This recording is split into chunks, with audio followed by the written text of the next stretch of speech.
แม่จอยสุดยอดหลายพาน้องธิดาลาวไปซอกหาซื้อสุดใหม่แล้วกับพาทะลุไปเซอร์ไพรส์น่าจะเป็น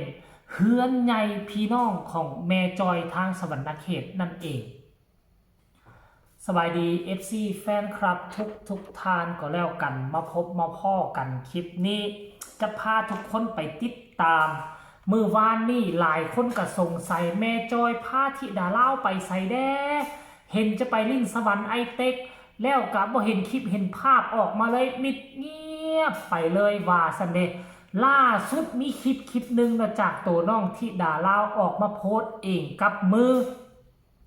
เห็นทะลุไปฮอดบ้านหลังใหญ่หลังหนึ่งทั้งด้านหลังก็เป็นเขาเอิ้นว่าเป็นอย่างก่อนตู้ที่เอาไว้ใส่โซ่เครื่องคำที่มีคาและก็เอาไว้โซ่เอาไว้ตั้งทีวีแล้วก็มีสั้นสองขึ้นไปเป็นเพดานไม้เป็นบันไดไม้ห้องฮับแขกนะซ้ำบ้านเฮาหลังหนึ่งพุ่นน่ะห้องฮับแขกของเขาซ้ำบ้านเฮาหลังหนึ่งเลยแล้วก็จะมีญาติพี่น้องเป็น4-5 คนเลยแล้วก็เปิดลำโพงขึ้นมาให้น้องธิดาลาวครับกอมเพลงหอบฝันข้ามโคงสาวบ้านเกินยังคอย3-4 เพลงจวดเลยมีการมอบมาไล่ให้กันคักแน่แล้วก็ออกมาฟ้อนเยาะฟ้อนยองน้ำกันอันนี้ค่อยบ่แน่ใจว่าเฮือนผู้ใดค่อยก็คิดว่าแม่จอยน่าจะอยู่ทั้งเวียงจันทน์ถ้าหากว่าอยู่สวรรค์เขตนี่น่าจะเป็นเฮือนญาติพี่น้องของแม่จอยนั่นหรือบ่ท่านผู้ชมอันนี้ค่อยบ่แน่ใจนะแม่จอยก็ถ่ายคลิปไปแล้วก็ให้ทิปแน่สมัยเป็นภาพบรรยากาศที่อบอุ่นไหมน้องธิดาลาวก็ใส่เสื้อสีชมพูใส่ส่งยีนขายกเขินขึ้นแล้วก็มีกระเป๋าห้อยหลังบ่ยอมปลดได้ก็เปิดเป็นลำโพงคิวเสียงดังอึกกระทึกคึกโครมจนเฮ็ดให้ผู้เฒ่าผู้แก่อยู่ในละแวกนั้นพากันลุกขึ้นมายืนพากันลุกขึ้นมาเต้นมาย้อนฟ้อนใส่กันกับธิดาลาวโอ้โหท่านผู้ชมก็บ่คิดบ่ฝันว่ามันจะเดินทางมาถึงจุดนี้เนาะพาน้องธิดาลาวไปตั้งแต่ตอนเช้ามาส่งธิดาลาวก็ตอนมืดค่ำเลยน้องธิดาลาวก็บ่ลืมขอบบุญขอบคุณเนาะบ่ลืมนบบ่ลืมไหว้ได้นบไหว้ขอบใจที่ซัพพอร์ตตัดศอกตัดสุดให้พาคอยส่งมาลัยเป็นเงินค่าข้าวต้มข้าวนมให้กับน้องธิดาลาวว่าซันเดธิดาลาวนี่ปากหวานแม่จอยก็ซื่นชมว่าลูกเก่งเพื่อลูก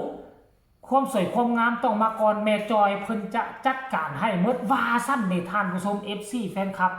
รายละเอียดให้ทุกคนไปชมคลิปเรานี่สะก่อนแล้วจังมาพอกันในช่วงต่อไปชมพร้อมๆกันเลย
ไปเป็นเต้นอยู่คุณไป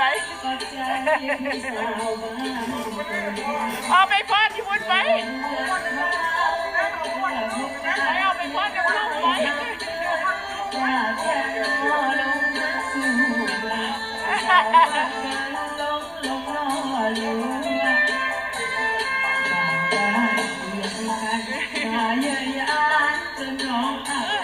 ไปพ่อบ้านไปฟาดกับลูก ว่าสนใจคอยฟัง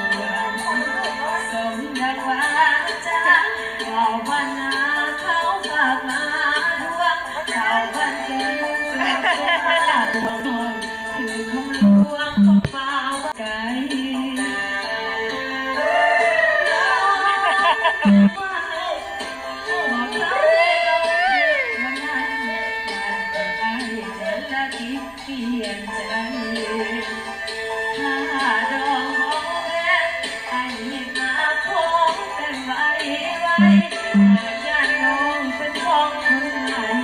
นี่ตัดสินใจเฝ้าไปสู่ขอ อันนั้นเป็นแดนเซอร์ ในวันเกิดในแดนนอกเมืองนัดพบกันที่บนสวงเมือง น้องจะเป้าลงเสียงเป็นกำลังใจบอกผู้ใหญ่ของอายไม่บอก น้องจะคอยวัดกันต่ออายไปสู่ขอได้เคยบ้านเกิดเห็นทางวัด นะท่านผู้ชม FC แฟนคลับอันนี้คือเรื่องราวที่มันเกิดขึ้นเมื่อวานนี่หลายคนก็ตั้งตาคองคอยหลายคนตั้งตารอคอยในที่สุดเฮาก็ได้เห็นวิดีโอออกมาเป็นที่เรียบร้อยแล้วท่านผู้ชม FC แฟนคลับเนาะเรื่องราวเมื่อวานนี่ก็เป็นถือว่าเป็นเรื่องราวที่น่ามหัศจรรย์ใจหลายแม่จอยใส่คำว่าลูกเป็นลูกเพื่อความสวยความงามของลูกแม่จัดการให้นั่นหมายความว่าพอผู้แม่เพิ่งจะเบาแห้งไปจักหน่อยนึงเนาะบ่ต้องเป็นห่วงเรื่องเขาเอิ้นว่าเสื้อผ้าหน้าผมแม่จอยน่าจะเป็นผู้ซัพพอร์ตหลักพอผู้กับแม่เพิ่งก็จะเป็นผู้ดูแลรักท่านไปฟังไทยก็ได้เป็นผู้ดูแลรักเป็นผู้คิดผู้แต่งเพลงเป็นผู้คิดว่าจะพาน้องไปขึ้นเวทีใดเฮ็ดใดน้องจะมีการมีงานอันนี้คือเป็นพ่อผู้แม่เพิ่งนะผู้ที่ซัพพอร์ตเรื่องเสื้อผ้าหน้าผมค่อยก็คิดว่ากิ้งก้างหาแม่จอยได้ปรึกษาแม่จอยได้ในอนาคตคันถ้ามีปัญหาอย่างเกี่ยวกับเรื่องนี้ค่อยคิดว่าเราก็คงจะซัพพอร์ตช่วยเหลือเต็มที่แน่นอนเพราะว่าเบิ่งอาการที่เราไปหาน้องที่ดาราเมื่อวานนี้แล้วห้วยบรถลาวาซอกได้สู้พร้อมที่จะสู้กับพ่อผู้แม่เพิ่งไปยาวนานเลยแหละเห็นแบบนี้แล้วก็รู้สึกดีอกดีใจเส้นทางความฝันถึงมันว่ามันจะยาวไกลแต่ถ้ามี FC แฟนคลับมีแม่ฮัก